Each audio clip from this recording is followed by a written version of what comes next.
എൻ്റെ അഭിപ്രായങ്ങളും എൻ്റെ കണ്ടെത്തലുകളും ഇങ്ങനെയാണ്. നമുക്ക് ആ വിഷയങ്ങൾ നമുക്കൊന്ന് ചർച്ച ചെയ്യാം. നമുക്ക് ഒരുപാട് ശൈവ സമ്പ്രദായങ്ങളുണ്ട്. കാശ്മീര ശൈവ സമ്പ്രദായം, സിദ്ധാന്ത ശൈവ സമ്പ്രദായം, അതുപോലെ തന്നെ അനവധി ശൈവ സമ്പ്രദായങ്ങളുണ്ട്. അപ്പോൾ നമുക്ക് ബേസിക്കലി ഇന്നത്തെ ഒരു രീതിക്കനുസരിച്ച് സ്കോളേഴ്സ് എളുപ്പത്തിന് വേണ്ടിയിട്ട് 2 ഡിവിഷനായിട്ട് തിരിക്കും. ഒന്നെന്ന് പറയുന്നത് സൗത്ത് ഇന്ത്യൻ ശൈവിസം എന്നും ഒന്ന് നോർത്ത് ഇന്ത്യൻ ശൈവിസം അഥവാ കാശ്മീര ശൈവിസം എന്നും. സിദ്ധാന്ത ശൈവിസം എന്ന് പറയുന്നത് പൊതുവെ തമിഴ്നാട് സൗത്ത് ഇന്ത്യൻ സൈഡിൽ ഒരുപാട് പ്രചാരത്തിലുള്ളതാണ്. ഇന്നും ഉള്ളതാണ്, നേരത്തെയും ഉള്ളതാണ്. അപ്പം അത് ദ്വൈത സിദ്ധാന്തത്തെ ബേസ് ചെയ്തുള്ളതും, എന്നാൽ കാശ്മീര ശൈവിസത്തിലെ പ്രത്യേകിച്ച് നമ്മൾ മോഡേൺ ത്രിക എന്ന് പറയുന്ന ഫിലോസഫീസ് അദ്വൈതത്തെ ബേസ് ചെയ്തിട്ടുള്ളതുമാണ്. നമുക്ക് കാശ്മീരി ശൈവിസത്തെക്കുറിച്ച് പഠിക്കുമ്പോൾ നമുക്കത് പഠിക്കുകയും ചെയ്യാം.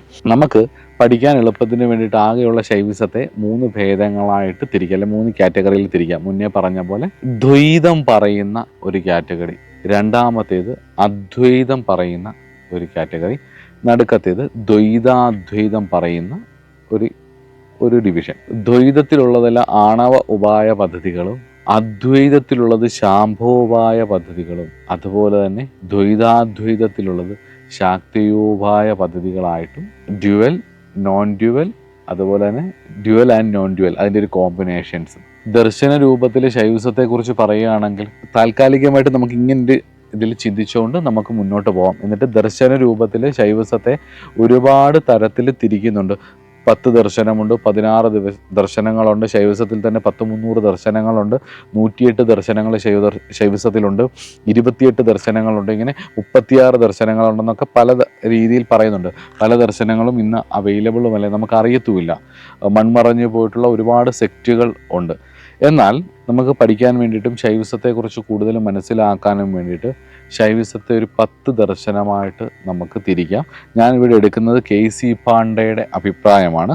അതിൽ ഒന്നാമത്തേത് പാശുപത ശൈവ സിദ്ധാന്തം, അത് ഡ്യുവൽ ഇതാണ്, വളരെ പഴയ സിദ്ധാന്തമാണ്, അത് ഡ്യുവലിസ്റ്റിക്കാണ്. രണ്ടാമത്തേത് സിദ്ധാന്ത ശൈവിസം, അത് ഡ്യുവലിസ്റ്റിക്കാണ്. മൂന്നാമത്തേത് രസേശ്വരം, ദ്വൈത അദ്വൈതവാദമാണ്, രസേശ്വര ശൈവ സിദ്ധാന്തം അല്ലെങ്കിൽ രസേശ്വര ശൈവിസം. നാലാമത്തത് ലഘുലീശ പാശുപതം എന്ന് പറയുന്ന പാശുപതത്തിൽ നിന്നും വന്നിട്ടുള്ള ലഘുലീശ പാശുപതം, അത് ലഘുലീശൻ എന്ന് പറയുന്ന ഒരു ആചാര്യൻ കൊണ്ടുവന്നതാണ്.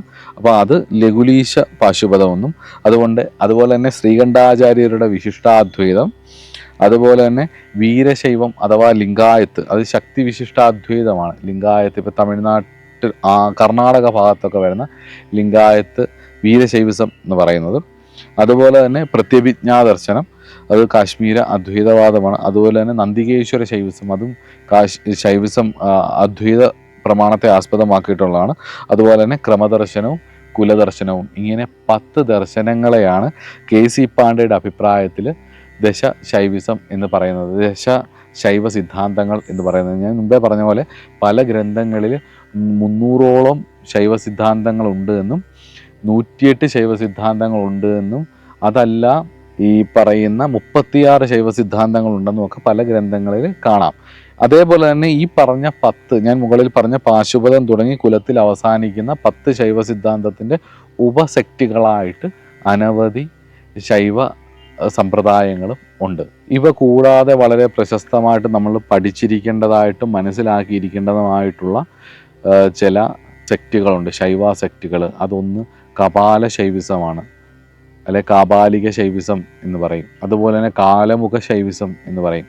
ഈ 2 ശൈവിസത്തെക്കുറിച്ചും മനസ്സിലാക്കിയാലേ അത് നമ്മൾ അതിനെപ്പറ്റി ചർച്ച ചെയ്യും. ഈ കാപാലിക ശൈവിസവും കാലമുഖ ശൈവിസത്തെക്കുറിച്ച് മനസ്സിലാക്കിയാൽ മാത്രമേ നമുക്ക് നമ്മുടെ നാട്ടിലെ ഫോക്ലോറുകൾക്ക് ഈ ശൈവ സിദ്ധാന്തങ്ങളുമായിട്ട് എത്രത്തോളം അടുപ്പമുണ്ടെന്നും ഇതൊക്കെ ദ്രാവിഡാചാരം മാത്രമാണോ അതോ ആര്യവൽക്കരണമാണോ എന്നൊക്കെയുള്ള ആ പറയുന്ന വിഷയങ്ങളിലേക്ക് നമുക്ക് കൂടുതൽ വെളിച്ചം തരികയും ചെയ്യും. പക്ഷേ ഈ പാശുപത ശൈവിസത്തിൻ്റെയും അതുപോലെ തന്നെ കപാല ശൈവിസത്തിൻ്റെയും അതുപോലെ തന്നെ കാലമുഖ ശൈവിസം തുടങ്ങിയിട്ടുള്ള ശൈവിസങ്ങളുടെ ഒരു പ്രമാണ ഗ്രന്ഥങ്ങൾ നാമമാത്രമായിട്ട് ചുരുങ്ങി. എന്നാലും നമുക്ക് അത്യാവശ്യം മനസ്സിലാക്കാൻ വേണ്ടിയുള്ളത് ഉണ്ട്.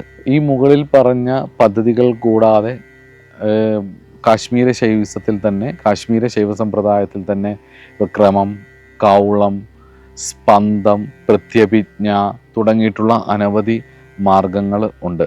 ഈ മുകളിൽ പറഞ്ഞ പ്രത്യഭിജ്ഞ, ക്രമം, ത്രിക എന്നൊക്കെ പറയുന്ന സമ്പ്രദായത്തിന് കാശ്മീര ശൈവിസം എന്ന പേര് വരാൻ ആക്ച്വലി കാരണം 1914 JC ചാറ്റർജി എന്ന് പറയുന്ന ആള് കാശ്മീര ശൈവിസം എന്ന് പറഞ്ഞൊരു ബുക്ക് എഴുതിയിട്ടുണ്ട്. അത് ഇന്ന് ഇൻ്റർനെറ്റിലൊക്കെ അവൈലബിൾ ആണ്, നിങ്ങൾക്ക് ബുക്കായിട്ട് വാങ്ങിക്കാനും പറ്റും. 2 ഭാഗങ്ങളായിട്ടാണ് ആ ബുക്ക്